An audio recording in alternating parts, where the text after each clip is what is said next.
Jake Calloway was under the engine again.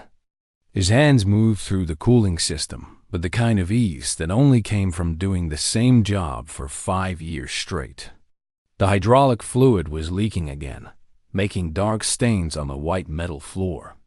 He wiped sweat from his forehead and looked up at the corroded connection points. They were bad. Really bad. But Jake had seen worse. The station was old. Orbital Station 7 was built 20 years ago, and nobody wanted to pay for the new parts it needed. So Jake and the small maintenance team kept the station running with quick fixes and clever thinking. Most people on the station did not notice Jake. They walked past the maintenance corridors and never thought about the people who kept the lights on, and the air fresh. Jake did not mind. He liked the quiet work. He liked the problem solving. He liked knowing that without him, the station would fall apart in a week. He reached for his wrench set and started working on the connection. The metal was cold against his fingers. The sound of his tools echoing through the maintenance tunnel was peaceful and steady. He hummed an old song as he worked, something his father taught him years ago. His father had been a mechanic too. That was where Jake learned that fixing things was the same as saving things. If you could fix something broken, you gave it a chance to keep going. Above Jake, in the command center, Commander Wade Harrison was watching the docking bay. Her eyes were steady and careful. She stood at the main viewport and looked down at space below the station. The rest of the command staff moved around behind her, checking systems and making reports. "We are receiving a transmission," one of the officers said. His name was David, and he sounded nervous. "They are requesting docking permission." "Who?" Wade asked, even though she could see the ship on the screen. It was a long, curved vessel made of dark metal that looked like a curved tooth. It was a Krell ship. "The Krell," David confirmed. "They are saying they have a delegation coming aboard. They want to speak with station leadership." Admiral Chun walked over to stand next to Wade. He was older than her, with gray hair and a hard face that had seen many wars. "This is what we were afraid of," he said quietly. "The reports said the Krell were moving this direction. I did not think they would come here this soon." Wade kept looking at the ship. "How many warriors?" 12, David said. "All of them are showing as heavily armed."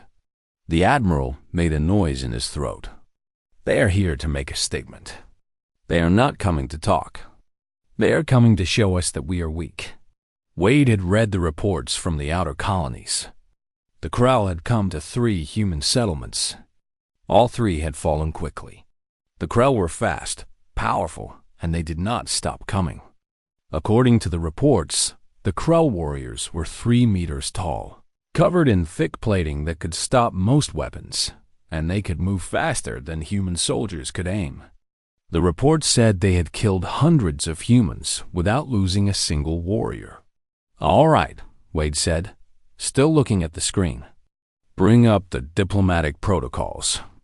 We will not make this easy for them, but we will not start any fighting either.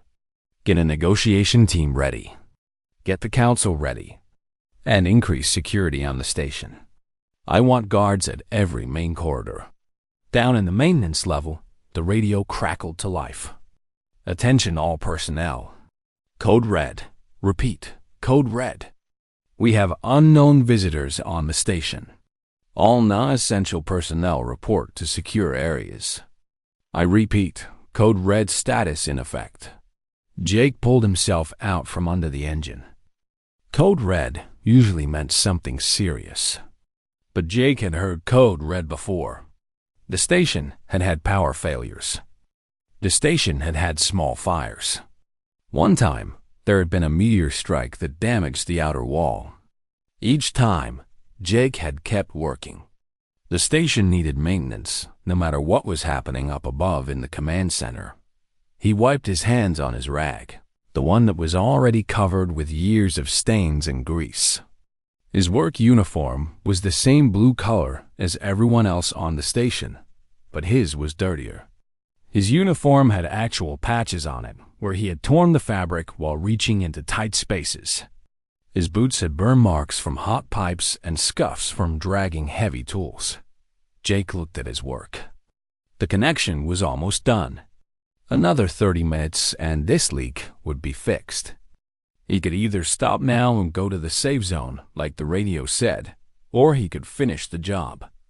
The station had other people using this section of the cooling system. If he stopped now, those people might lose water pressure or heat. If he finished the job, everything would work fine. He decided to finish the job. He reached back under the engine and tightened the last bolts. The process was slow and careful. You could not rush this kind of work.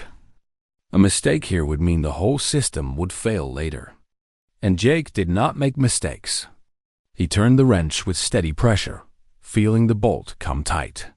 One more quarter turn and it would be perfect. He did that, and then he was done. Jake pulled himself back out and stood up. His back made a small cracking sound. He was 32 years old, but sometimes his back felt older. That was what 5 years of crawling through engine rooms did to a person. He packed up his tools, putting each wrench back in its place in his toolbox. Order was important in maintenance work. If you could not find your tools in the dark or in a moment of crisis, you had already failed.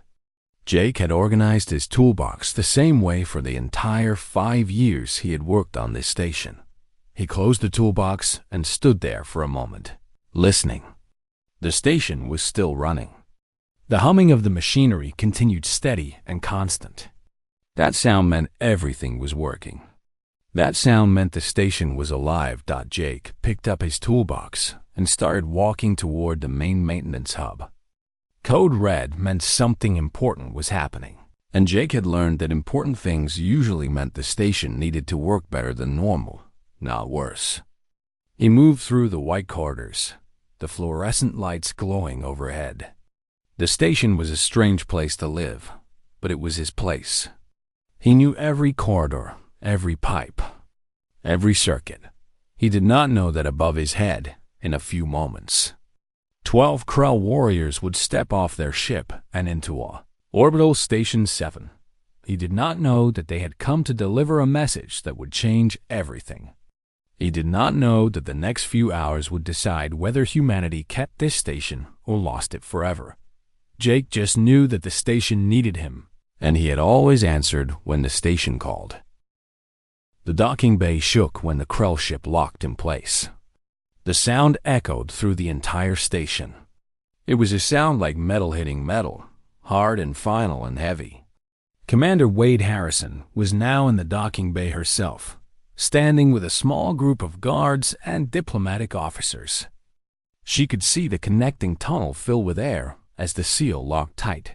The door to the Krell ship opened slowly. It was dark inside, and for a moment nothing came out.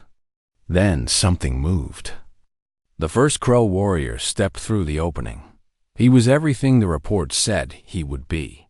3 meters tall, maybe a little taller. His body was covered in armor made of dark metal that looked like it had been welded directly onto his skin. The armor had edges and points that looked sharp enough to cut. His face was shaped wrong for a human to find beautiful. His teeth showed when he breathed, long teeth made for tearing and biting. His eyes were the color of blood. The warrior looked around the docking bay with those blood-red eyes. He looked at Commander Wade like she was nothing, like she was a small animal that he had noticed on the ground. 11 more warriors came through the door behind him. They all looked the same, huge and terrible, and completely sure of themselves. They carried weapons that were not like human weapons. The weapons looked like they belonged on a ship, not in the hands of a single warrior. But the Krell carried them as if they weighed nothing. "I am Thraxus," the first warrior said. His voice came from deep inside his chest. It sounded like an earthquake that could speak. "I lead the warrior pack that controls this sector of space. You are Commander Wade Harrison. This is your station." "It is," Wade said. Her voice was steady. She did not sound afraid, even though every muscle in her body was ready to move. "We welcome you to Orbital Station 7. We have prepared a meeting room where we can discuss matters of mutual interest." Thraxis laughed. It was not a friendly laugh. It sounded like a weapon firing. "There is nothing to discuss, human. The Krell Dominion is expanding. Your station sits on territory that now belongs to us. Your colonies are ours. Your people will accept this, or we will remove them." One of the other warriors stepped forward. This one was smaller than Thraxis, but still twice as tall as Wade. His name was Vex, and he looked at the station around him with what looked like pity. "Your station is old. Your defenses are weak. Your weapons will not hurt us. You cannot protect anything that we want to take." Wade gestured for the Krell delegation to follow her. "Then let us speak to your commander about the terms of this new arrangement. Perhaps there is a way forward that benefits both our peoples." The Krell followed her through the corridors. Other people on the station stayed away from them, moving to the sides of the halls and pretending to be busy. A security officer pushed a cart of supplies. A scientist hurried toward a research lab. Nobody wanted to be near the warrior's dot as they walked. Vex noticed something. One of the lights in the corridor flickered. Just once, but it was noticeable. His red eyes focused on it immediately. "Your station's systems are failing," he said. "This is what weakness looks like." The light had flickered because Jake Calloway, down in the maintenance section, was checking on a short circuit in the power distribution system. He had no idea about the Krell. He did not know about any of this. He was simply doing his job. They reached the command center. The walls were lined with screens showing system information and outside space. The floor was polished metal that reflected the light. The table in the center of the room was made of dark wood that had been brought from Earth. It was the most impressive room on the station. Thraxis sat down at the head of the table, without being invited. His weight made the chair creak. Vex and two other warriors took positions around the room. The rest of the delegation waited outside in the corridor. "You will give us control of this station," Thraxis said. "You will open your records to us. You will tell us about your military strength and your alliances. You will become part of the Krell Dominion. You will serve us." Admiral Chun, who was standing with Wade at the table, spoke before Wade could answer. "We will not surrender our station. We will not become subjects of any empire. We are human, and we choose to remain free." Vex made a sound like a growl. "Freedom is a luxury that weak species cannot afford. We will give you 1 day to decide. You can surrender, and we will allow your people to live as workers in our system. You can refuse, and we will destroy you the same way we destroyed the colonies." As if to prove his point, Vex reached out and grabbed the edge of the table. He pulled. The heavy wood table broke like it was made of paper. The pieces fell to the floor. "That is what will happen to your station," Vex said. "We are telling you this so you understand. We are not here to negotiate. We are here to collect what is ours." Down in the maintenance section, the alarm suddenly went completely quiet. The power had cut out. All the lights went dark. The station went silent, except for the sound of emergency systems. Trying to come online. Jake was working on a circuit breaker when it happened. The switch was stuck. He had been trying to reset it for the last 5 minutes. He pulled harder, and finally it released. As it snapped into the reset position, something surged through the power grid. The power shutdown happened all at once. Jake stood in complete darkness, holding the circuit breaker switch in his hand. He could not see anything. He could not see the equipment around him. He could not see his own hands. Then the emergency lights came on with a soft red glow. They ran on backup power, separate from the main system. Jake looked at what he had done and realized what had happened. He had caused the power failure. In the command center, the screens went dark and then came back on. The emergency lights turned everything red. Thraxus and his warriors stood up, their hands moving to their weapons. For a moment, in that red light and sudden darkness, they were disoriented.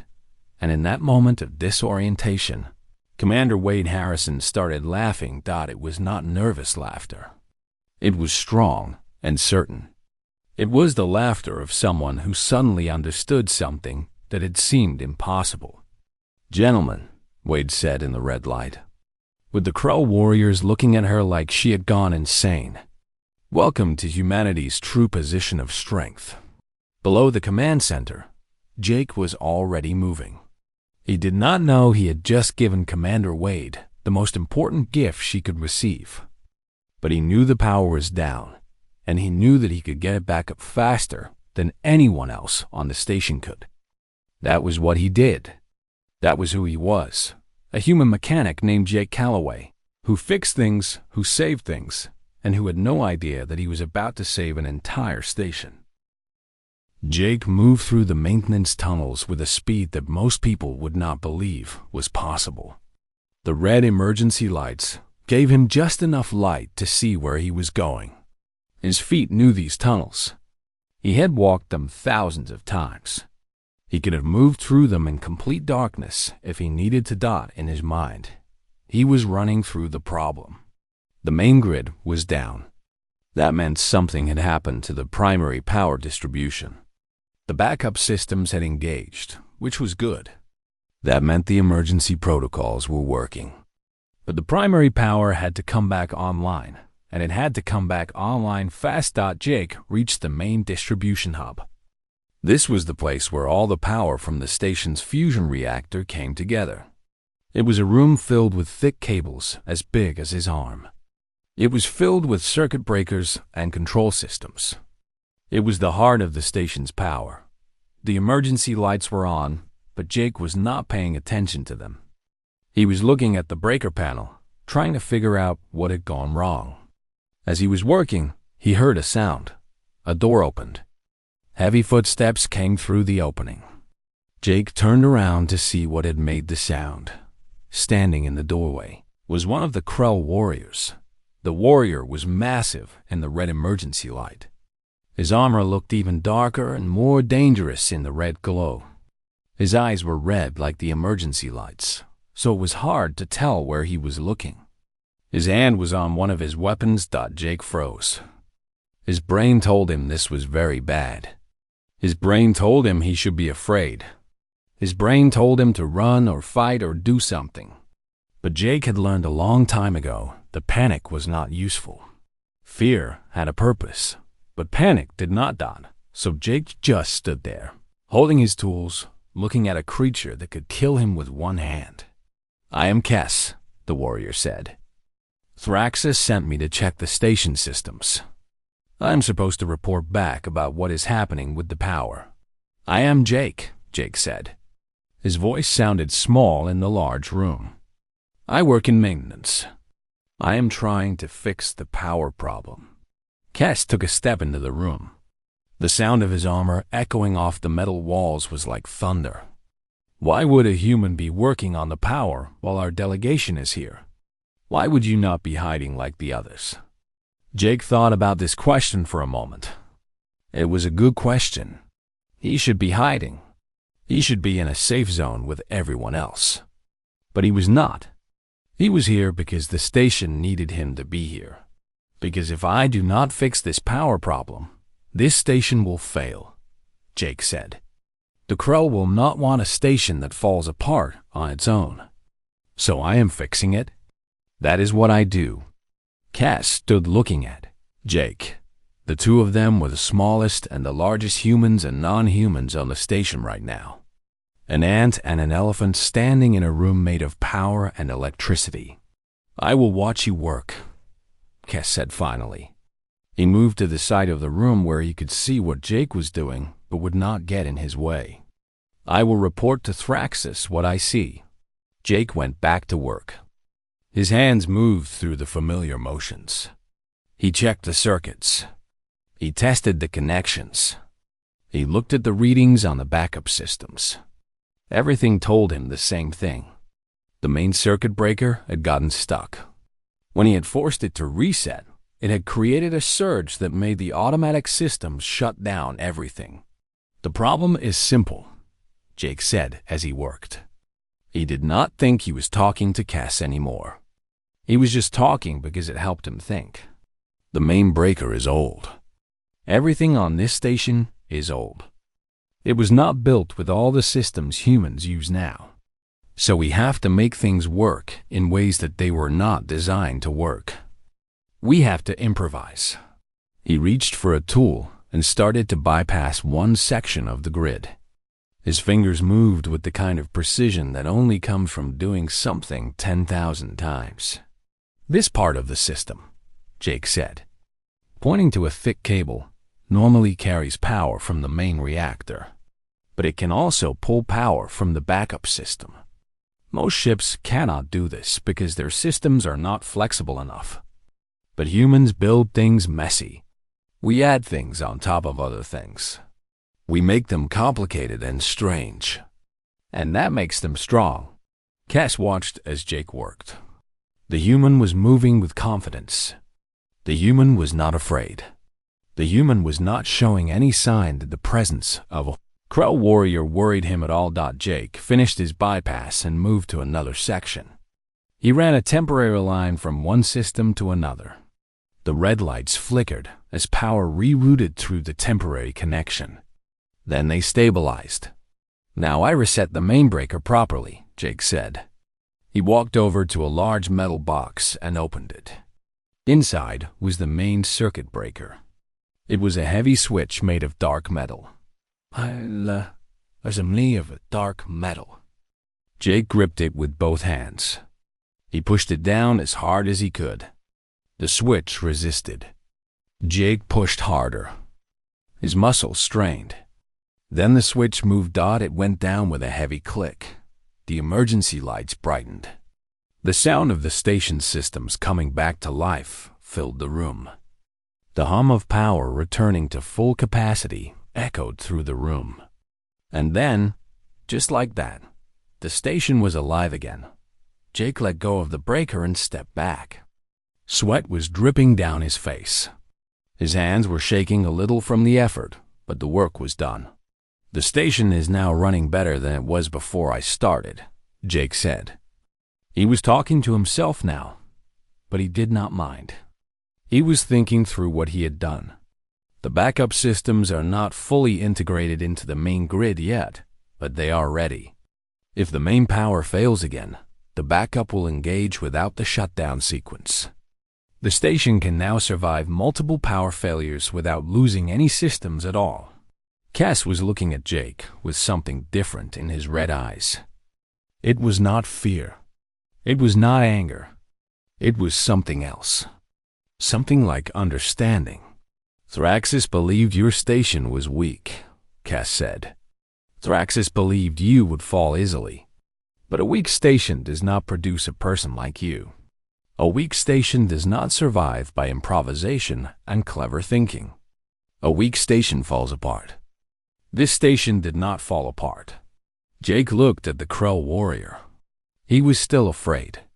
That was natural. But he was also something else now. He was proud. He had done his job. He had fixed the station. And he had done it in front of a creature that could have stopped him at any moment. "I will tell Thraxis," Cass said, "what I have seen here today. I will tell him that humans are more dangerous than the reports said. I will tell him that a single human with tools and knowledge is more valuable than any weapon." Cass turned and walked out of the room. His footsteps echoed as he went back the way he came. Jake stood alone in the power distribution hub, surrounded by the humming of the station, and he began to smile. Back in the command center, Commander Wade Harrison was still standing in the red emergency light. The Krell warriors were looking at her like she had done something impossible. The room was silent, except for the sound of systems coming back online one by one. Admiral Chun was looking at the screens, watching as every system came back to full operational status. Not just back online, but better than before. The readings showed perfect efficiency. The station was running stronger than it had run in months. Vex was the first to speak. "How is this possible?" he demanded. "Your station was failing. Now it is operating at peak performance. This is not natural. This is not possible." "Your warrior Kess saw what happened," Wade said. Her voice was calm and strong. "One of our maintenance engineers fixed the problem, and now the station is better than it was before. This is what humans do. When something breaks, we do not abandon it. We fix it. We make it stronger." Thraxus rose to his feet. He was so tall that his head almost touched the ceiling. He looked down at Commander Wade with those blood-red eyes. "Your defenses are still weak. Your weapons cannot hurt us. One warrior cannot make your station into a threat." "No," Wade agreed. "But one warrior shows you something important.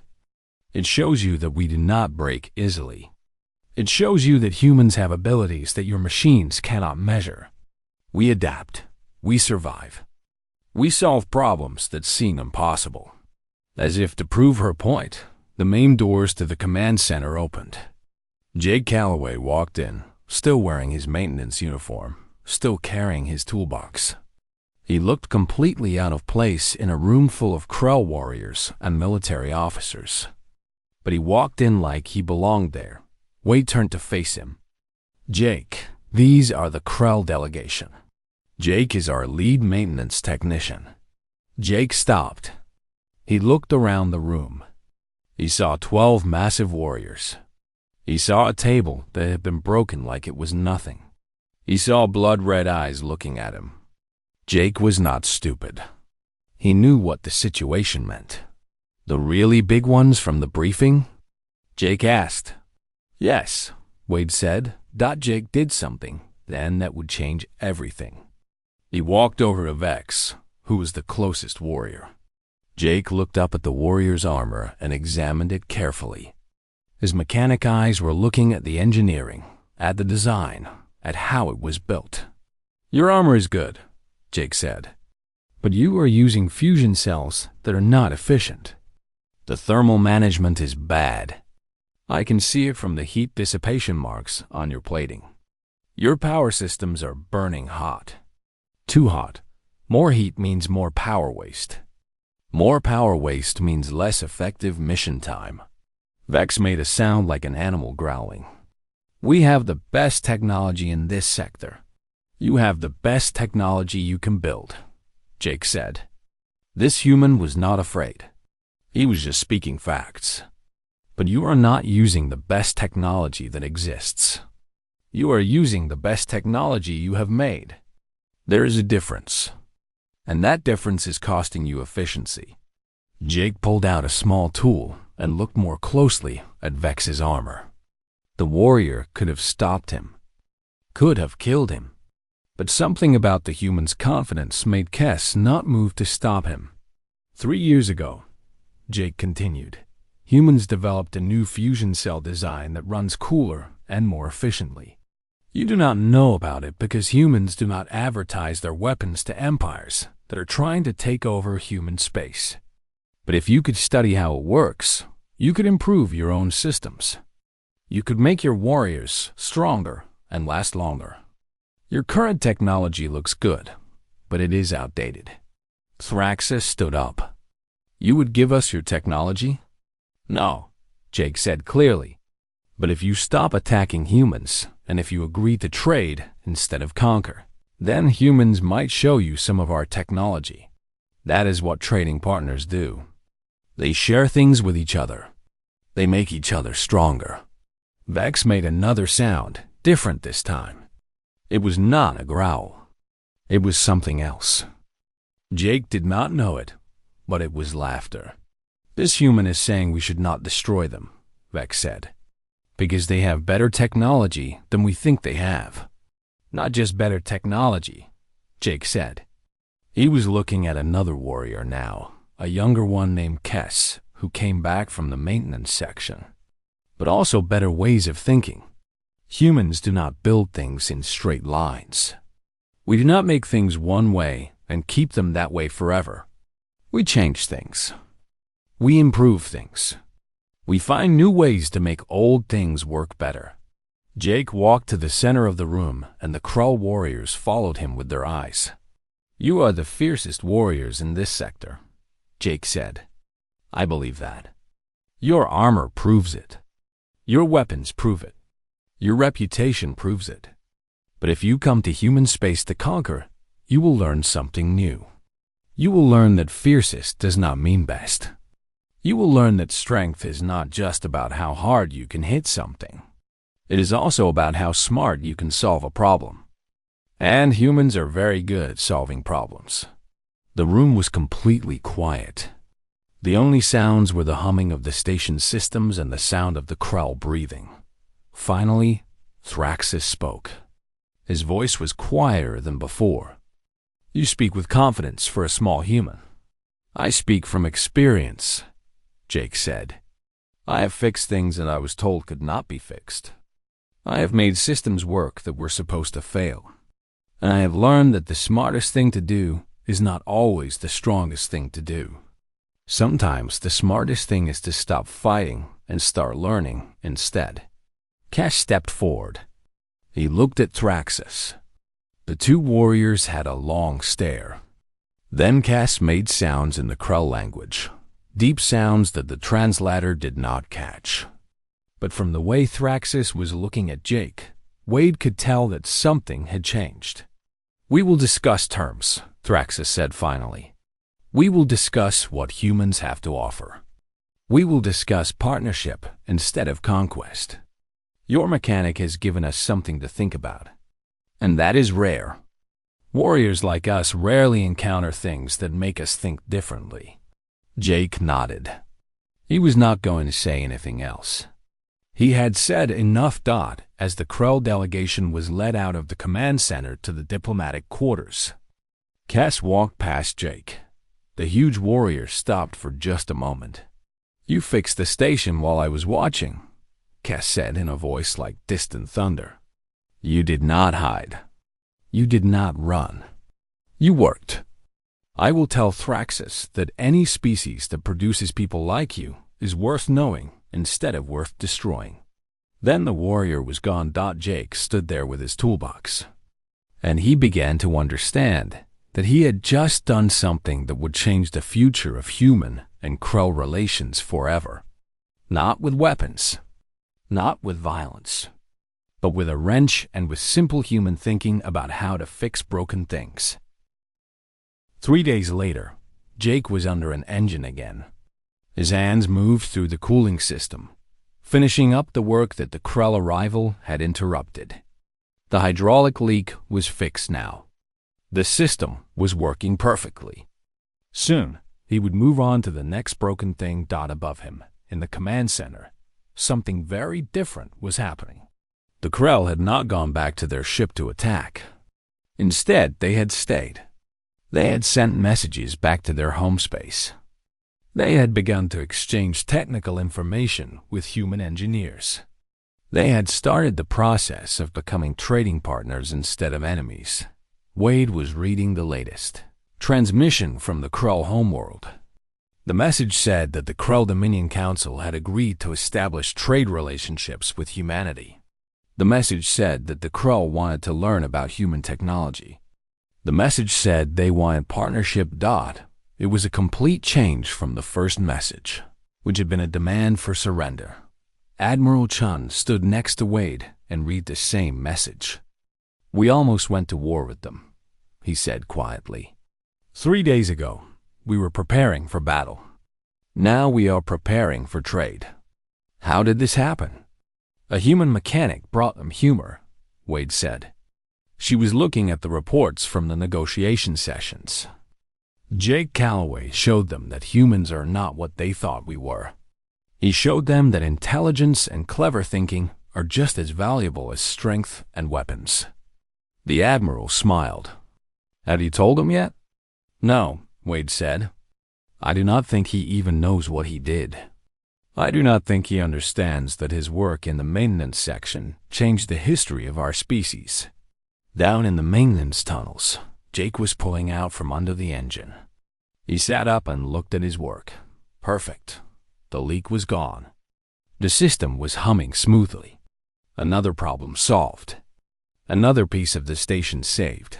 He checked his work one more time, the way he always did. You had to be sure. You had to know that your fix would last. You cannot just put something together and hope it worked. You had to know it worked. Jake packed up his tools and headed toward the main hub. There was something else that needed his attention. The lighting system in Section 7 was flickering again. It was probably a bad connection. He would go fix it. As he was walking through the corridors, he passed Kess. The Crow warrior was looking at a human computer terminal. He was trying to understand how the human technology worked. The warrior was taking it apart carefully, studying each component. "Hello, Jake," Kess said when he saw the human. "I am trying to understand your power distribution systems. They are not like ours. They are not organized the way they should be. Messy, right?" Jake said. He stopped and looked at what Kess was doing. "That is the human way. We do not plan everything perfectly before we build it. We build it, and then we change it as we learn. So everything is connected in strange ways." "Yes," Kess said. "But it works better than our system. Your mess has advantages. Your mess has flexibility. Our perfect organization is strong, but it is not flexible. If something fails, we have a backup. If the backup fails, we have another backup. But if all the backups fail, then everything fails. Your system is different. Your system finds new ways to work, even when parts of it are broken." Jake nodded.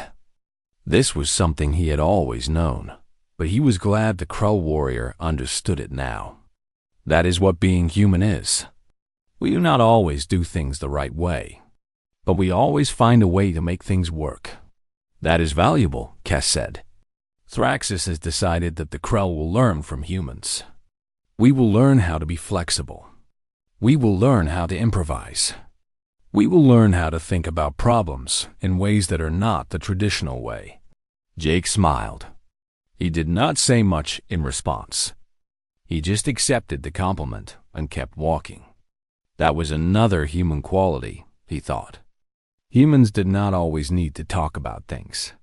Sometimes you just did the work and let the work speak for itself. By the time Jake reached Section 7, he was already thinking about the lighting problem.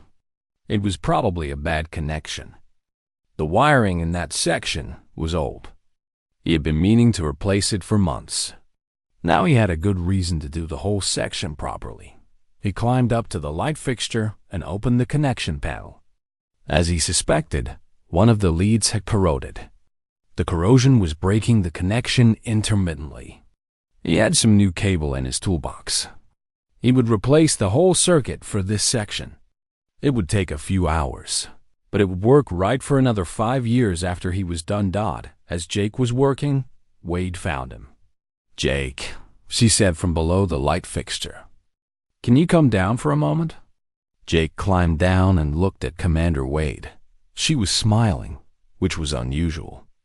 Wade usually looked serious and professional, but now she was smiling like she was happy about something. "The Crow have decided to establish trade with humanity," Wade said. "Because of what you did." Jake was confused. "I fixed the power system. That is what I do." "You did more than that," Wade said.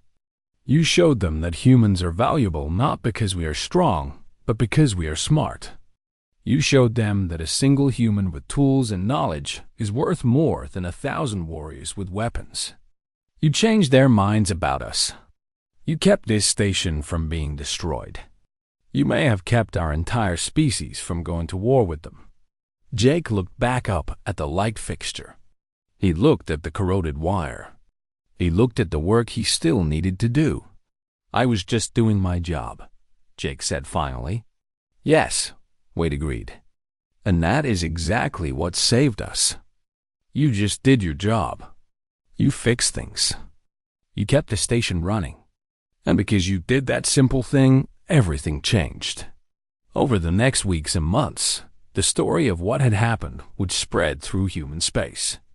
The story of the pack who brought their fiercest warriors and found a human mechanic with a wrench instead of a weapon. The story of how humor and clever thinking defeated fear and intimidation. But Jake Calloway would keep doing his job. He would keep fixing the broken things. He would keep making the station run. He would keep solving problems that seemed impossible. Because that was what he did. That was who he was. And that was enough to save the world. Sometimes, the strongest power was not a weapon or armor or a warrior. Sometimes the strongest power was a simple human being who knew how to fix things. A human who did not give up. A human who faced impossible situations and found a way to make them work anyway.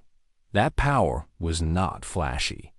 That power did not make headlines or seem important in the moment, but that power was real. And that power saved his station and its people and maybe changed the future of human and Krell relations forever. All because one human mechanic kept working when everything said he should have run away.